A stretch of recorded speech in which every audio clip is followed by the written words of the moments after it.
य एवमेतामहासगम्भिता व्याख्याता वेद सन्धीयते प्रजया पशुभिः ब्रह्मवंशसेनान्नाद्येन शनेश्वराय नमः धीमहि तन्नो मुनीश्वर प्रचोदयात् सद्यो जातं प्रपद्यामि सद्यो जाताय वै नमो नमः। ಚಿಕ್ಕಬಳ್ಳಾಪುರ ತಾಲೂಕಿನ ಬಾಲಕುಂಟಹಳ್ಳಿ ಗ್ರಾಮದ ಬಳಿ ಇರುವ ಪಂಚನದಿ ಕ್ಷೇತ್ರದ ಪ್ರಸಿದ್ಧಿಯಾದ ಶ್ರೀ ಕ್ಷೇತ್ರ ಬಿಕ್ಕಲಹಳ್ಳಿ ಶ್ರೀ ಯೋಗಮುನೇಶ್ವರ ಸ್ವಾಮಿ ಸನ್ನಿಧಿಯಲ್ಲಿ ಅರ್ಕ ಗಣಪತಿ ಮಹಾಬಲೇಶ್ವರ ಪ್ರಸನ್ನಾಂಬಿಕಾ ನಾಗಸುಬ್ರಹ್ಮಣ್ಯ ಪಂಚಮುಖಿ ಆಂಜನೇಯ ಶನೇಶ್ವರ ಸ್ವಾಮಿ ಈ ಕ್ಷೇತ್ರದಲ್ಲಿ ನೆಲೆಸಿದ್ದು 20 ವರ್ಷಗಳಿಂದ ಈ ಕ್ಷೇತ್ರದಲ್ಲಿ ಅಮಾವಾಸ್ಯೆಯಂದು ಜಾತ್ರಾ ಮಹೋತ್ಸವಗಳನ್ನು ಮಾಡಿಕೊಂಡು ಬಂದಿದ್ದಾರೆ. ಹಿಂದೂಗಳಿಗೆ ಯುಗಾದಿ ಹಬ್ಬಕ್ಕೆ ಹೊಸ ವರ್ಷ ಆರಂಭವಾಗಲಿದ್ದು ಹಿಂದಿನ ಅಮಾವಾಸ್ಯೆ ಬರುವುದರಿಂದ ಶ್ರೇಷ್ಠವಾದ ದಿನ. ಹೀಗಾಗಿ ಹೊಸ ವರ್ಷದ ಅಂಗವಾಗಿ ಯೋಗಮುನೇಶ್ವರ ದೇವಾಲಯದಲ್ಲಿ ದೇವರುಗಳಿಗೆ ವಿಶೇಷ ಹೂವಿನ ಅಲಂಕಾರ, ಅಭಿಷೇಕ, ಹೋಮ, ಹವನ ಮಾಡಲಾಯಿತು.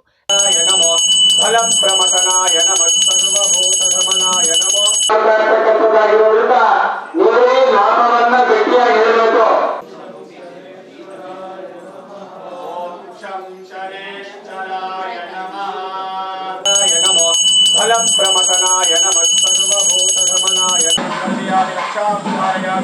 नमस्करोमि हर नमः।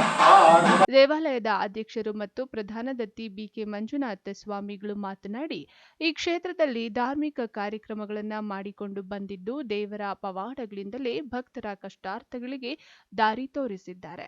ಯುಗಾದಿ ಹಬ್ಬದ ಹಿಂದಿನ ದಿನ ಅಮಾವಾಸ್ಯೆಯಂದು ಅದ್ದೂರಿಯಾಗಿ ಕಾರ್ಯಕ್ರಮಗಳು ನಡೆದವು. ನಾವು ಈ ದಿನ ಕ್ಷೇತ್ರ ಬಿಕ್ಕಲಹಳ್ಳಿಯಲ್ಲಿ ವಿಶೇಷ ಏನಂದರೆ ಹೊಸ ವರ್ಷಕ್ಕೆ ನಾವು ಕಾಲಿಡ್ತಾ ಇದ್ದೀವಿ. ಈ ದಿನ ಈ ವರ್ಷ ಬಂದಂಥ ಕಷ್ಟಗಳೆಲ್ಲ ಹೋಗಿ ಮುಂದಿನ ವರ್ಷ ಜನಗಳಿಗೆ ಎಲ್ಲ ಭಕ್ತಾದಿಗಳಿಗೂ ಮತ್ತು ಲೋಕದಲ್ಲಿರೋ ಎಲ್ಲ ಜನತೆಗೂ ಒಳ್ಳೆಯದಾಗಲಿ ಅಂತೇಳಿ ಶ್ರೀ ಕ್ಷೇತ್ರದಲ್ಲಿ ಈ ದಿನ ಭಾಳ ವಿಶೇಷ ಪೂಜೆಯನ್ನು ಇಟ್ಕೊಂಡಿದ್ದೀವಿ. ಈ ದಿನ ಸೂರ್ಯಗ್ರಹಣ ಸಮೇತ ಇದೆ. ವರ್ಷದ ಕೊನೆಯ ದಿನ ಸೂರ್ಯಗ್ರಹಣ ಇದೆ. ಆದರೆ ನಮ್ಮ ಭಾರತಕ್ಕಿಲ್ಲ, ಸೂರ್ಯಗ್ರಹಣ ಇದೆ. ಅದರಿಂದ ಶನೇಶ್ವರ ಸ್ವಾಮಿ ತನ್ನ ಪಥವನ್ನು ಬದಲಾವಣೆ ಮಾಡ್ತಾನೆ. ಕುಂಭರಾಶಿಯಿಂದ ಮೀನರಾಶಿಗೆ ಪ್ರವೇಶ ಮಾಡ್ತಾನೆ. ಅದರಿಂದ ತುಂಬ ಜನಕ್ಕೆ ಒಳ್ಳೆಯದು ಇದೆ, ಕೆಟ್ಟದ್ದು ಇದೆ. ಅದಕ್ಕೆಲ್ಲದಕ್ಕೂ ಯಾವುದೇ ರೀತಿ ತೊಂದರೆಗಳಾಗದಂಗೆ ಶನೇಶ್ವರ ಸ್ವಾಮಿ ಎಲ್ಲರಿಗೂ ಒಳ್ಳೇದು ಮಾಡಲಿ ಅಂತೇಳಿ ನಾವು ಈ ದಿನ ಸ್ವಾಮಿಯ ಒಂದು ಸೇವೆಯನ್ನು ಮಾಡ್ತಾಯಿದ್ದೀವಿ. ಶನೇಶ್ವರ ಸ್ವಾಮಿಯ ಪೂಜೆಯನ್ನು ಸಮೇತ ಕ್ಷೇತ್ರದಲ್ಲಿ ಭಾಳ ವಿಶೇಷವಾಗಿ ಇಟ್ಕೊಂಡಿದ್ದೀವಿ. ಅಭಿಷೇಕ, ತೈಲಾಭಿಷೇಕ, ಪಂಚಾಮೃತ ಅಭಿಷೇಕ ಮತ್ತು ಸ್ವಾಮಿಗೆ ವಿಶೇಷವಾದ ಹೋಮಗಳನ್ನು ಸಮೇತ ಮಾಡ್ತಾಯಿದ್ವಿ. ಎಲ್ಲ ರಾಶಿಗಳಿಗೂ ಒಳ್ಳೆಯದಾಗಲಿ ಅಂತೇಳಿ ಕ್ಷೇತ್ರದಲ್ಲಿ ಲೋಕ ಕಲ್ಯಾಣಾರ್ಥ ಈ ದಿನ ಭಾಳ ವಿಶೇಷವಾಗಿ ಪೂಜೆಯನ್ನು ಹಮ್ಮಿಕೊಂಡಿದ್ದೇವೆ. ಇನ್ನು ದೇವಾಲಯದಲ್ಲಿ ವಿವಿಧ ಧಾರ್ಮಿಕ ಕಾರ್ಯಕ್ರಮಗಳು ಬೆಳಗ್ಗೆಯಿಂದಲೇ ನಡೆಯುತ್ತಿದ್ದು ಸಾವಿರಾರು ಭಕ್ತಾದಿಗಳು ಭಾಗವಹಿಸಿ ದೇವರ ಕೃಪೆಗೆ ಪಾತ್ರರಾಗಿದ್ದಾರೆ. ನಮಃ. ನನ್ನ ಹೆಸರು ಸಂತೋಷ್ ಕುಮಾರ್. ಈ ದೇವಸ್ಥಾನದ ಅರ್ಚಕರಾಗಿ ದೇವರಿಗೆ ಸೇವೆಯನ್ನು ಸಲ್ಲಿಸ್ತಾ ಇದ್ದೀವಿ. ಈ ದಿನ ವಿಶೇಷವಾಗಿ ಶನೈಶ್ಚರ ಸ್ವಾಮಿಯ ಪೂಜಾ ಹವನಾದಿಗಳನ್ನು ಈ ದೇವಾಲಯದ ಕ್ಷೇತ್ರದಲ್ಲಿ ಏರ್ಪಡಿಸಲಾಗಿದೆ. ವರ್ಷದ ಅಂತ್ಯದಲ್ಲಿರ್ತಕ್ಕಂತಹ ನಾವು ಹೊಸ ವರ್ಷಕ್ಕೆ ಕಾಲಿಡ್ತಾ ಇದ್ದೀವಿ. ಅದರಲ್ಲಿ ವಿಶೇಷವಾಗಿ ಹೇಳುವಂಥದ್ದಾದರೆ ಅಮಾವಾಸ್ಯೆ ಪ್ರಯುಕ್ತವಾಗಿ ಸೂರ್ಯಗ್ರಹಣ ಇರುವುದರಿಂದ ಶನೈಶ್ಚರನ ಪಥ ಬದಲಾವಣೆ ಆಗ್ತಾ ಇದೆ. ಕುಂಭದಿಂದ ಮೀನಕ್ಕೆ ಪ್ರವೇಶವಾಗ್ತಾ ಇರತಕ್ಕಂತಹ ಶನೈಶ್ಚರ ಸ್ವಾಮಿ 12 ರಾಶಿಯವರಿಗೂ ಕೂಡ ಸಮ ಫಲಗಳನ್ನು ಕೊಡ್ತಾ ಇರ್ತಕ್ಕಂಥವನು.